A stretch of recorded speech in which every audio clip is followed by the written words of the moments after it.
Kami berdua di sini akan membahas apa itu konsep ketuhanan yang Maha Esa dan bagaimana toleransi dalam keberagamaan. Ya, betul sekali. Nah, sebelumnya ada pepatah nih, tak kenal maka tak sayang. Maka izinkan kami berdua untuk berkenalan terlebih dahulu. Saya sendiri, Angelica Bonaventura, bisa dipanggil Aven, dan teman Saya, Katerina Dara Puspitasari, bisa dipanggil Dara, dan kami berdua dari mahasiswa program studi pendidikan guru sekolah dasar Universitas Tata Dharma. Oke, Ven, ngomong-ngomong nih, kita udah di ruangan ini ya, Iya. ruangannya cukup sempit, gak apa-apa lah ya teman-teman. Seadanya. Iya. Nah, di sini nih kita mau berbincang-bincang nih mengenai apa sih itu konsep ketuhanan yang Maha Esa dan toleransi keberagamaan. Nah, sebelumnya kenapa ya kok kita tuh mengambil konsep ini sih? Ya kan, sebelumnya kita mengambil tema dulu, judulnya Iya. itu kan konsep ketuhanan dan toleransi beragamaan. Nah, kita kan sering dengar nih belakangan ini banyak sekali isu-isu, Iya. permasalahan-permasalahan yang berkaitan sekali dengan toleransi beragama ini. Begitu, Dara. Iya, karena maraknya permasalahan terjadi ya yang di Indonesia ini khususnya tentang keagamaan gitu ya teman-teman. Ya, betul. Pasti teman-teman sudah tahu lah kasus-kasus yang sudah pernah ada sebelumnya. Oke, kita lanjut saja ya, Fen. Mungkin teman-teman kayak udah nggak sabar nih. Kita lanjut saja.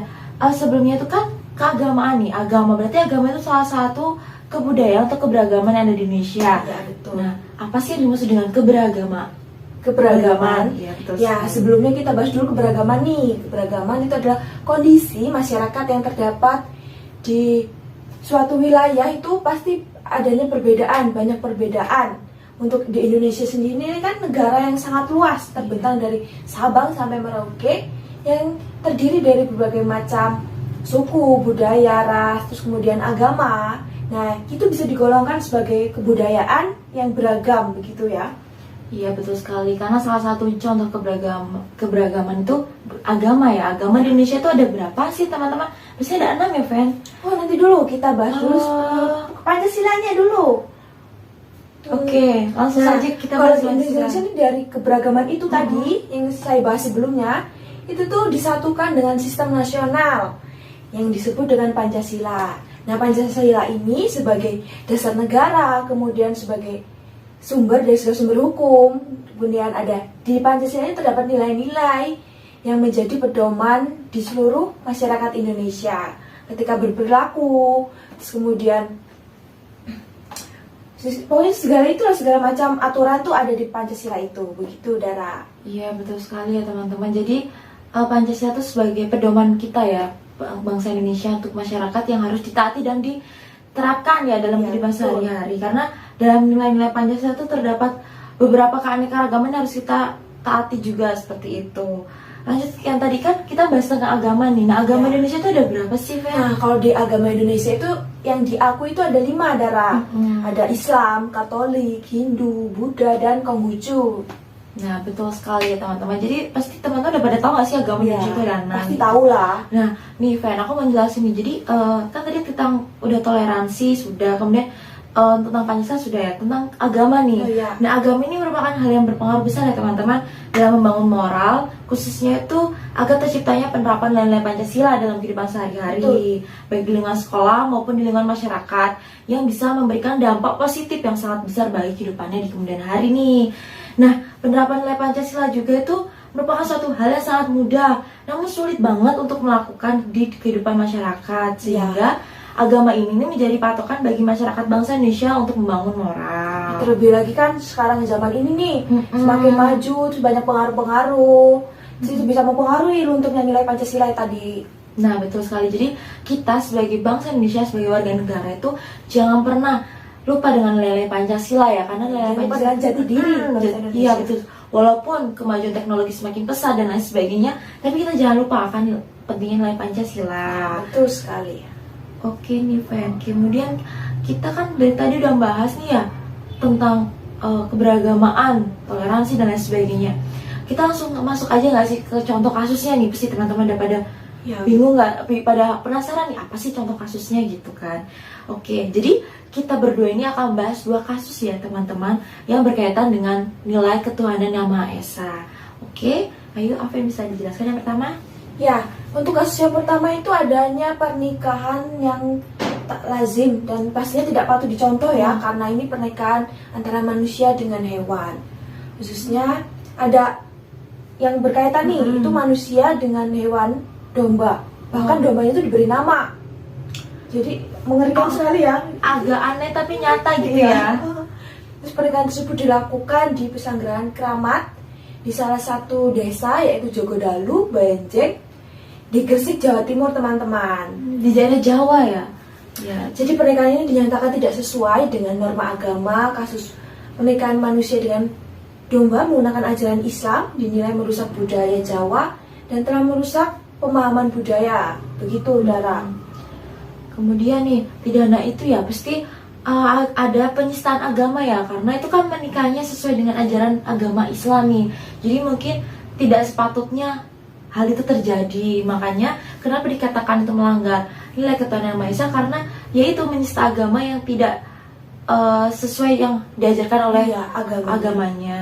Nah, sebelumnya kasus ini tuh sebenarnya udah ada tahapan-tahapan dan sudah diproses, dan yang bersangkutan itu sudah menyatakan bertobat di atas surat itu, kemudian namun tetap pidananya tidak dicabut begitu. Nah, di dalam kasus ini tuh dapat dinyatakan dengan pasal itu 156A KUHP dan penjelasan pasal UU nomor 4 nomor 1 PNPS 1965 begitu, merupakan tindak pidana yang dikualifikasikan sebagai tindak pidana terhadap ketertiban umum dan ketenteraman umat beragama. Begitu. Terus untuk yang pasal 156A itu berbunyi pokok bersifat permusuhan, penyalahgunaan dan penodaan terhadap suatu agama. Kemudian dengan maksud agar supaya orang tidak menganut agama apapun yang juga yang bersediakan ketuhanan Yang Maha Esa. Begitu, Dara. Iya, terus nih teman-teman. Oh, nanti dulu Iya, sebelumnya kemudian dikatakan bahwa kasus ini penodaan agama atau penistaan agama Islam karena dalam syariat Islam pernikahan hanya dilakukan antara sesama manusia, yakni antara laki-laki dan perempuan, dan hukumnya haram Iya, betul dan sekali. mutlak berdosa. Sudah berkata dengan dosa itu berkaitannya dengan Yang Maha Kuasa ya. Makanya itu kayak nggak bener banget untuk kasus ini gitu kan. Oke nih, jadi itu kita sebagai manusia tuh udah diciptakan ya Tuhan dengan akal yang mana fungsinya tuh salah satunya untuk berpikir dan membedakan mana yang benar dan mana yang salah, seperti Ya, itu. betul sekali. Karenanya perlu ditanamkanlah nilai Pancasila dan agama secara mendalam nih agar tidak terjadi kasus seperti itu. Bukan hanya dibaca ataupun dimengerti, tapi tetapi dimaknai dan juga diterapkan nih sebagai masyarakat di Indonesia sekaligus sebagai manusia yang berakal serta bermoral. Ya, maka seharusnya yang melakukan atau melanggar norma tersebut mendapatkan hukum yang sesuai dengan peraturan perundang-undangan yang menjadi aturan di Indonesia. Masyarakat tidak seenaknya melakukan perbuatan yang sangat tidak baik dan menyebabkan kerugian bagi banyak orang. Terus tidak patut untuk dicontoh, apalagi jika tujuannya hanya sebagai lelucon, sama halnya menganggap agama itu mainan dan tidak mengakui adanya keberadaan Tuhan Yang Maha Esa. Begitu, Dara. Betul sekali, Fe. Jadi itu undang-undang di Indonesia itu juga sangat berperan gitu ya, berperan banget penting dalam kehidupan di masyarakat, sehingga masyarakat Indonesia tuh tidak seenaknya gitu ya melakukan hal-hal yang tidak semestinya dilakukan Dan tidak patut dicontoh pastinya. Betul sekali. Kemudian kita lanjut nih teman-teman ke kasus kedua, yaitu penolakan pembangunan rumah ibadah nih di Cilegon pada tanggal 10 September 2022 belum lama ya? Ya belum lama ya teman-teman. Nah, di mana tuh pada tanggal 10 September 2022 diberitakan bahwa wali kota dan wakil wali kota Cilegon ikut mendatangani surat penolakan nih sejumlah orang yang menamakan diri sebagai Komite Penyelamat Kearifan Lokal di kota Cilegon terhadap pembangunan rumah ibadah gereja HKBP. Nah, kenapa ya kok ditolak ya, Ven? Atau karena di dalam berita ini sih karena belum lengkap surat surat perizinan. Tapi kayak menurut aku sih, iya, walaupun kurang surat perizinan pasti ada waktu kan ya, bisa buat dulu lah, jangan langsung ditutup begitu. betul. Pasti Sebagai banyak pro dan kontranya. sebagai masyarakat Indonesia tuh kan harus toleransi ya. Karena toleransi itu penting, dimana kalau misalkan dalam ada sebuah Perbedaan. perbedaan yang dimana agama itu akan membangun sebuah rumah ibadah, ya sebaiknya tuh dikasih waktu ya, walaupun itu Padahal kalau surat-surat aja ya. padahal cuma surat-surat aja ya teman-teman, seperti itu. Karena di sini juga aksi penolakan itu dilakukan berdasarkan surat keputusan Bupati Kepala Daerah tingkat 2 Serang nomor 189 garis miring HUK garis miring SK 1975 tertanggal 20 Maret tentang penutupan gereja atau tempat jemaah bagi agama Kristen dalam daerah Kabupaten Serang. Nah, ini kok agak aneh gitu ya. Maksudnya kok ada yang agak menggelitik, di mana panitia pembangunan gereja itu hanya menyampaikan informasi bahwa proses perizinan pembangunan gereja ibadah itu belum terpenuhi, ya ini persyaratan berdasarkan peraturan bersama Menteri Agama dan Menteri Dalam Negeri pada nomor 8 dan 9 tahun 2006 tentang kerukunan umat beragama. Padahal itu bisa dibuat ya. Seharusnya tuh kita tuh kayak sambil ngasih keputusan. karena di sini tuh kayak Tempat ibadah loh. iya betul banget. Nah di sini juga tuh ada yang bingung nih, namun jika berita itu memang benar adanya, maka jelas banget nih sangat-sangat memprihatinkan ya. Karena akibatnya tuh dapat mencoreng-coreng citra Indonesia nih. Padahal Indonesia sudah terkenal dengan keberagaman dan kesatuannya berdasarkan banyak-banyak agama tadi itu. Keberagaman gitu kan ya, yang telah dianggap oleh seluruh dunia sebagai suri teladan kerukunan antar umat beragama di planet bumi loh.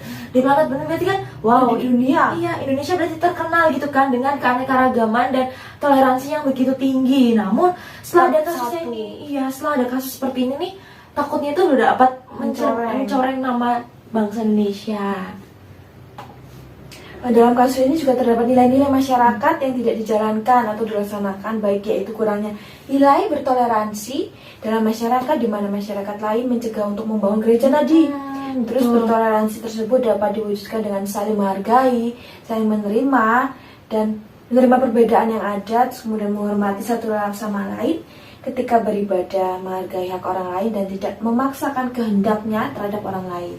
Iya, gitu. Betul sekali. Nah, jadi seperti itu ya teman-teman, dua contoh konsep dari kita ya tentang ketuhanan Yang Maha Esa nih. Semoga teman-teman bisa lebih memahami dan memaknai banget gitu kan apa yang dimaksud dengan kasus ini, dan jangan pernah dicontoh gitu ya. Betul. Cukup sebagai pengetahuan dan pengalaman yang tidak boleh dilakukan dilakukan lagi gitu kan. Nah, kemudian nih menganalisis konsep-konsep atau gagasan pemahaman. Di dalam nilai-nilai ketuhanan Yang Maha Esa juga itu terdapat juga tentang pembukaan undang-undang ya. 1945. Jadi di undang-undangnya itu yang pertama, konsep yang pertama di pembukaan 1945 dinyatakan dalam pembukaan itu sudah tercantum tuh nilai ketuhanan yang disebutkan atas perkataan Allah yang Maha Kuasa dan dengan didorongkan oleh keinginan leluhur, ini menjadi dasar hukum tertulis yang ada di undang-undang, begitu Dara. Iya betul sekali. Jadi kita punya Undang-Undang Dasar 1945 dan Batang Tubuh UUD 1945 itu juga hampir sama penjabarannya. Cuma dia diwujudkan dalam bentuk norma. Ada norma keagamaan, norma agama seperti nilai-nilai. Iya, kemudian ada ketetapan MPR nih. Dalam ketetapan MPR nomor 28 dan garis miring MPR 1998 pada pasal 1 dinyatakan Pancasila sebagaimana dimaksud dalam pembukaan Undang-Undang Dasar 1945. Nah, selanjutnya hukum dasar tak tertulis nih. Ya. Jadi hukum dasar tak tertulis ini ada di masyarakat atau di golongan-golongan tertentu, karena dasar yang tidak tertulis ini itu yaitu seperti norma. Norma ini yang berlaku di masyarakat atau peraturan-peraturan adat yang ada di Indonesia. Kan Indonesia banyak sekali tuh adat istiadatnya. Jadi di setiap macam-macam adat istiadat itu ada peraturannya masing-masing. Nah, itu disebut dengan hukum tidak tertulis. Betul. Begitu. Kemudian ada juga undang-undang nih. Ada dalam Undang-Undang Dasar 9 pasal 29 nih ayat 1 itu tentang negara berdasar atas ketuhanan Yang Maha Esa itu sudah sangat jelas ya. Kedua juga negara itu menjamin nih kemerdekaan tiap-tiap penduduk untuk memeluk agamanya masing-masing dan untuk beribadat menurut agamanya dan kepercayaannya itu. Oke, langsung saja kita lanjut ya, Fen ya. Mempersingkat waktu ya teman-teman. Kita lanjut saja tentang nih apa sih itu konsep ketuhanan Yang Maha Esa nih. Kan dari tadi kita udah berbincang-bincang. Mungkin teman-teman masih banyak sekali. Masih bingung apa sih itu konsep ketuhanan Yang Maha Esa itu seperti apa gitu. Nah, jadi itu konsep ketuhanan Yang Maha Esa itu, jadi itu setiap agama itu beragam, ini harus memiliki dan menyembah Tuhan masing-masing menurut ajaran agamanya masing-masing ya, Fen. Ya, betul sekali. Kemudian itu jadi itu konsep itu dengan menghargai dan menghormati ajaran agama yang lain dan tetap berpegang teguh pada ajaran agama yang dianutnya. Nah, Fen, aku tuh punya contoh nih bagaimana kita menerapkan konsep ketuhanan Maha Esa itu di bidang misalnya di lembaga pendidikan ya. Iya. Contohnya di lembaga pendidikan itu kita sebagai guru nantinya itu mengajak siswa sebelum atau sesudah melakukan pembelajaran tuh terlebih dahulu tuh untuk melakukan berdoa. Kemudian setelah itu tuh sekolah tuh bisa menggali tentang keagamaan itu dengan cara salah satunya itu lomba nih, Fen. Lomba kalau di sekolah swasta itu lomba membaca Alkitab. Kemudian kalau misalkan di sekolah Islam atau negeri itu bisa membaca atau lomba membaca Al-Quran. Kemudian kok sosial. Kemudian untuk di bidang sosialnya, kita sudah sangat jelas bahwa di bidang sosial itu kita dengan alam semesta yang lebih luas. Jadi tidak hanya hubungannya dengan individu satu dengan yang lainnya, melainkan dengan masyarakat semua yang ada di sekitar kita. Untuk khususnya di keberagamaan ini, itu contohnya ketika ada umat agama lain yang sedang merayakan hari rayanya, kita sebagai umat lain itu bisa berkunjung, saling berkunjung. Kemudian ketika menjaga ketertiban ketika umat lain beribadah dan pastinya tidak mengganggu ya. Tidak mengganggu apabila agama lain sedang beribadah. Begitu teman-teman. Itu salah satu penerapan yang ada di sosial masyarakat. Iya. Jadi itu ya teman-teman pasti teman-teman udah pada tahu nih apa yang harus dilakukan di lingkungan masyarakat sekitar maupun di lingkungan pendidikan, lembaga pendidikan seperti itu. Kemudian nih Fen, kita langsung saja melanjutkan mengenai apa sih makna konsep ketuhanan yang Maha Esa. Jadi maknanya nih yang pertama itu percaya dan takwa kepada Tuhan Yang Maha Esa sesuai dengan ajaran agama dan kepercayaan masing-masing menurut dasar kemanusiaan yang adil dan beradab. Ya, selanjutnya kita bisa saling menghormati serta bekerja sama antar pemeluk. Terus ada yang menghormati kebebasan menjalankan ibadah sesuai dengan ajaran agamanya. Ya, kemudian juga tidak memaksakan suatu agama atau kepercayaan kepada orang lain nih, tidak boleh ya. Kemudian negara juga memberikan fasilitas bagi tumbuh berkembangnya agama dan iman keluarga negara dan mediator ketika terjadi konflik agama. Dan yang terakhir itu bertoleransi dalam beragama. Dalam hal ini toleransi ditekankan dalam beribadah menurut agama masing-masing. Karena pada itu toleransi beragama itu juga sangat penting dan harus diterapkan ya. Kan pastinya. Iya. Terus selain itu tadi kan sudah maknanya. Sekarang nilai-nilai dari konsep ketuhanan yang Maha Esa. Itu yang pertama ada keyakinan terhadap adanya Tuhan yang Maha Esa dengan bersifat yang sempurna, maha sempurna. Terus yang kedua, ketakwaan kita terhadap Tuhan Yang Maha Esa dengan menjalankan semua perintahnya. Yang ketiga, saling menghormati dan toleransi antar pemeluk agama lain. Dan terakhir adanya kebebasan menjalankan ibadah sesuai dengan agama dan kepercayaan masing-masing. Oke, betul sekali ya tentang penjelasan nilai, makna dan konsep ketuhanan Yang Maha Esa. Nah, tidak terasa ya, Fen? Ya, kita sudah akhir penghujung acara. Iya, dari tadi kayaknya mungkin teman-teman bingung kayak dari tadi tuh ngomong apa ya, kayak A sampai Z itu kayak diulang-ulangin terus gitu kan. Tapi tidak apa-apa, semoga ya bisa menambah wawasan, memahami tentang makna nilai Pancasila, pemahaman kita tentang Pancasila, tentang keberagamaan. Khususnya di sila yang pertama ya, ketuhanan Yang Maha Esa. Langsung kita mungkin bisa menyimpulkan nih. Iya. Jadi keharmonisan dalam kehidupan bersama dapat saja terjadi jika kehidupan beragama dipelihara dengan baik pada masyarakat yang beraneka ragam ini, khususnya di Indonesia. Begitu.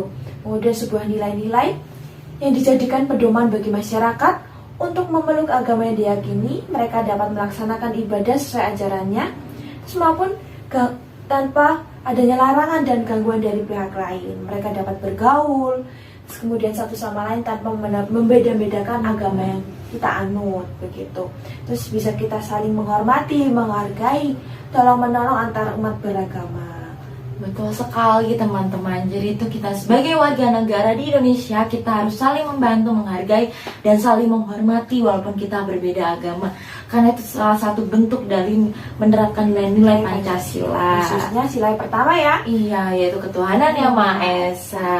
Oke teman-teman, untuk mempersingkat waktu, kami berdua akan pamit undur diri. Kami berdua juga memohon maaf ya jika ada kesalahan kata, kekurangan pemahaman kita juga masih minim. Iya, minim banget. Semoga bisa dimaklumin ya teman-teman, karena kita sama-sama lagi belajar mendalami nilai-nilai Pancasila.